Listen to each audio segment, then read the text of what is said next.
녹화된 강의는 나중에 몰아듣게 되더라고요. 라이브 클래스 같은 경우는 학원 스케줄에 맞춰서 꼭 들어야 하니까 공부도 미루지 않게 되고 학원에 가 있는 느낌이 들더라고요. 집에서도 생생한 강의 현장을 느끼고 싶다면 라이브 클래스가 딱인 것 같아요. 건물은 뭐예요? 토지 정착물. 자, 그러면 저가 우리 기초 강좌에서 이렇게 말해 볼 거예요. 토지가 이렇게 있대요. 지금 저는 토지 그린 거예요. 토지. 토지처럼 보이십니까? 네, 마음을 곱게 쓰시면 보입니다. 건물이에요. 건물처럼 보이십니까? 자, 그러면 이제 여기서 토지 및 그정착물, 그 민법에서 부동산은 이렇게 보는 거예요. 민법에서 부동산입니다, 여러분. 민법에서의 부동산은 이렇게 요게 부동산이다 그런 얘기예요. 그리고 이렇게가 부동산이다 그런 얘기예요. 그럼 우리 민법은 토지 따로, 건물 따로를 독립된 부동산으로 본다는 뜻이에요. 그래서 우리나라에서는 토지 따로, 건물 따로가 독립된 부동산으로 보며 따라서 등기할 때 토지 따로 등기하고 건물 따로 등기해요. 그래서 토지 등기부가 있고요. 건물 등기부가 있어요. 다시요. 토지 등기부가 있고 건물 등기부가 있다. 우리나라는 토지 따로 건물 따로가 각각의 독립된 부동산이다. 근데 이게 미국은 안 그래요. 미국은 안 그래요. 우리나라는 일본을 통해서 들어온 대륙법을 따르고 있어요. 대륙법계예요. 영국, 미국에서는요. 토지 위에 놓여 있는 그 어떤 것도 토지와 이렇게 하나의 혼연일체된 부동산 공간 덩어리로 취급해요. 그러니까 얘와 땅 위에 놓여 있는 건물을 토지와 함께 하나의 혼연일체된 부동산 공간 덩어리로 취급하니까 우리나라에서 보는 부동산의 개념, 즉 우리 민법에서 보는 부동산의 개념과 미국에서 바라보는 부동산의 개념은 같아요, 달라요? 달라. 근데요, 여러분 배우시는 민법은 우리나라에만 통용되는 거예요? 미국에도 통용되는 거예요? 우리나라에만 통용되는 거예요. 그래서 학문이 아니라는 거예요. 우리나라만 통용되는 게 학문이야? 학문 아니야. 다른 나라도 통용돼야 학문이지. 따라서 여러분이 배우시는 공법은 우리나라만, 세법 우리나라만, 공시법 우리나라만, 중개사법 우리나라만 통용되는 거예요. 근데 부동산학은 우리나라와 일본과 미국 어디나 다 통용되는 학문이라는 거예요. 근데 그 부동산학의 관점에서 바라보니까 우리 민법과 미국에서의 부동산 개념이 다르네? 그래서 부동산학자들은 그럼 이걸 구분해서 불러야 될 거 아니냐고요. 근데 우리나라 관점에서 자, 부동산 그렇게 말하면 민법에서 말하는 부동산을 그냥 부동산이라 하잔 말이에요. 우리가. 그리고 다른 나라에서 말하는 영미법에서 말하는 부동산의 개념은 이렇게 붙이잔 말이에요. 함께 하나의 부동산이라 부르네. 그죠? 함께 하나의 부동산이라 부르잖아요. 함께가 뭐예요, 저쪽에서? 함께가 뭐였어요? 함께가 복합이었잖아. 그러니까 복합부동산이라고 붙이자고요. 그래서 김용진 교수님은 우리나라의 부동산학을 처음 소개하시고 부동산학 발전을 위해서 애쓰시다가 어떤 분은 거기다가 이런 말을 붙이더라고요. 가정도 돌보지 않은 채 부동산학 발전을 위해서 애쓰시다가 이렇게 했는데 돌아가신 분이에요. 그런데 그래서 훌륭하신 분이라 했더니 어떤 분이 훌륭하지 않다고 가정을 안 돌봐서 모든 학자들은 다 그래요. 어쨌거나 중요한 건 이걸 뭐라고 한다고요? 복합부동산.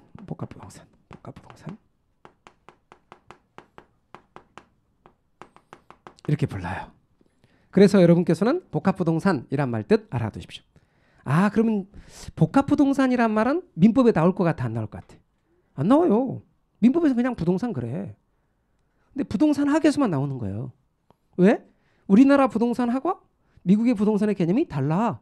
그래서 구분할 필요가 있어서 붙였네? 아, 근데 그렇게만 할까요? 아니에요. 우리나라에서도 실은 일상에서 거래가 되는 부동산은 복합부동산인 경우가 대부분이에요. 나 어제 집 샀다? 그 말이 어제 집 샀다? 집만 샀다? 집만? 땅 안 샀다? 그 뜻 아니잖아요. 이렇게 샀다는 뜻이잖아. 공유계 사무소에 손님이 들어오셨어요. 어떻게 오셨습니까? 그랬더니 아, 집 사러 왔는데요. 그 말은 이렇게 사러 왔는데요. 그런 경우가 대부분이죠. 집만 사러 왔는데요. 땅은 말고요. 그런 뜻 아니잖아요. 그러니까 우리나라에서도 대개 거래가 되는 부동산은 주로 뭐다? 실무에서 실제적으로 거래가 되는 부동산은 뭐예요? 복합부동산이에요. 그래서 복합부동산이란 용어를 알아두셔야 됩니다. 근데요, 우리가 동산, 부동산 이렇게 말해볼 때 민법은 이렇게 말하고 있어요. 민법 99조 1항에는 토지 및 그정착물, 그게 뭐고? 부동산이고 99조 2항에는 이렇게 돼 있어요. 부동산 이외의 물건이 동산이래요. 그러니까 민법의 규정은 정말 불친절해. 그걸 읽어보면 동산의 개념이 와닿습니까? 그러니까 이렇게 말하는 거야. 동산이 뭐죠? 그때 부동산 이외의 물건이래. 그럼 부동산은 토지 및 규정창물이고. 그럼 팍 와닿아요? 안 와닿죠.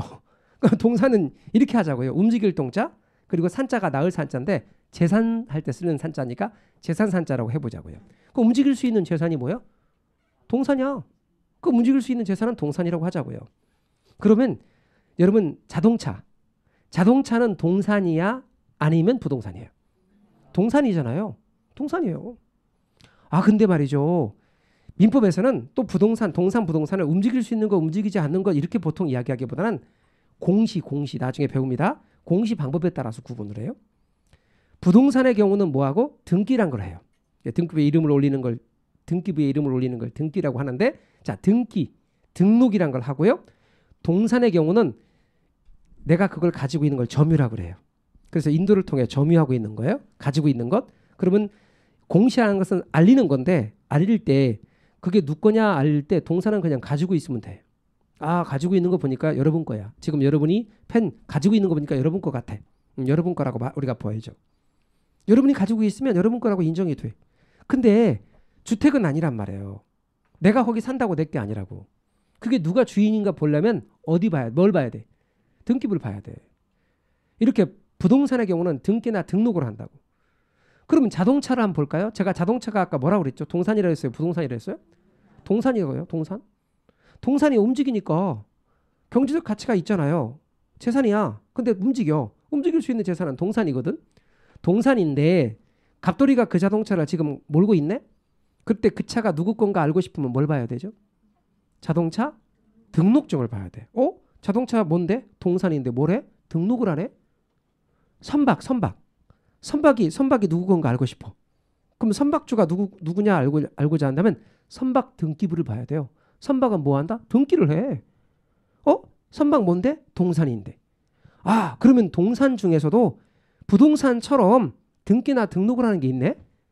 그러면 동산인데 부동산처럼 등기 등록을 함으로써 부동산처럼 취급되는 게 있어요. 그걸 뭐라고 부른다? 준부동산 이렇게 말해요. 뭐라고 한다고요? 준부동산. 준한다는 뜻이에요. 다른 말로 뭐라고 말한다? 의제부동산? 의제는 간주한다는 뜻이에요. 준부동산, 의제부동산. 원래는 뭔데요? 동산인데요. 부동산처럼 등기 등록의 형식을 갖춤으로써 무엇에 준하여 취급된다? 부동산에 준하여 취급된다. 거기까지를 더해서 뭐라고 부른다? 광의의 부동산이라고 불러요. 그러니까 여러분 협의의 부동산 그 말은 토지 및 그정착물 토지하고 토지정착물 그게 민법에서 부동산 개념입니다. 근데 의제부동산이란 말은 민법에 나올까 안 나올까? 당연히 안 나오지. 민법에서는 요것만 나옵니다. 그러면 제가 아까 뭐라고 말씀드렸냐면 원래는 동산인데 부동산처럼 등기 등록함으로써 부동산에 준하여 취급되는 준부동산, 의제부동산까지를 더해서 뭐라고 부른다? 광의부동산이라 한다. 그럼 법률적 개념 중에서 협의의 부동산만 민법에서 규정하고 있는 거예요. 그럼 민법에서 부동산 개념은 범위가 넓어 좁아요. 되게 좁게 정의하고 있어요. 법률적 개념 중에서도 협의, 이게 민법에서 규정하는 부동산의 개념이에요. 근데 부동산학 개론에서 말하는 부동산학에서 말하는 부동산의 개념은 좀 이따 보겠지만 이 법 경기를 다 따져.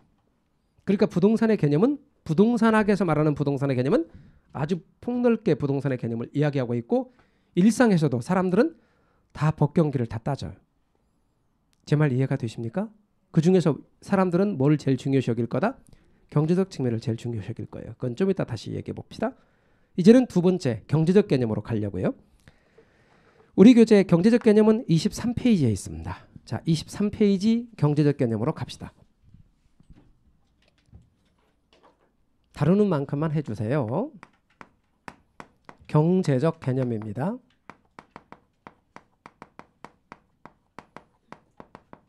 경제적 개념 5가지. 제일 첫 번째는 자산이란 말이 나와요. 두 번째는 자본. 세 번째는 생산 요소. 네 번째는 소비재. 다섯 번째는 상품. 이렇게요. 그런데 여러분 경제적 개념은 이렇게 다섯 가지만 있느냐? 그건 아니에요. 여러분 부동산 공법에서 다섯 가지를 나열하면 다섯 가지밖에 없다는 뜻이에요. 법으로 규정했을 때 어떤 절차법에서 다섯 가지를 규정해 놓으면 다섯 가지밖에 없는 거야. 근데 부동산학 같은 학문에서 다섯 가지를 나열했다고 해서 다섯 가지만 있는 게 아니라 여러 가지가 있을 수 있는데 그 중에서 다섯 가지를 나열했다는 뜻이에요. 그러니까 이 다섯 가지는 경제적 개념이지만 경제적 개념에는 다섯 가지만 있는 건 아니에요. 자, 그러면 우리는 제일 첫 번째 자산이란 말부터 볼까요? 자산이 뭘 뜻하는 말이냐면 경제적 가치가 있는 유무형의 재산을 가리켜서 자산이라 그래요. 그러면 아까 제가 자동차 얘기했는데 자동차는 눈에 보여요, 안 보여요? 보이니까 유형이고요. 경제적 가치가 있어요, 없어요? 있으니까 유형 재산이에요. 유형 자산이라고 불러요. 그러니까 자동차는 유형 자산이에요. 그럼 주택은 눈에 보여요, 안 보여요? 보이고 경제적 가치 있어요, 없어요? 있으니까 유형 자산이에요.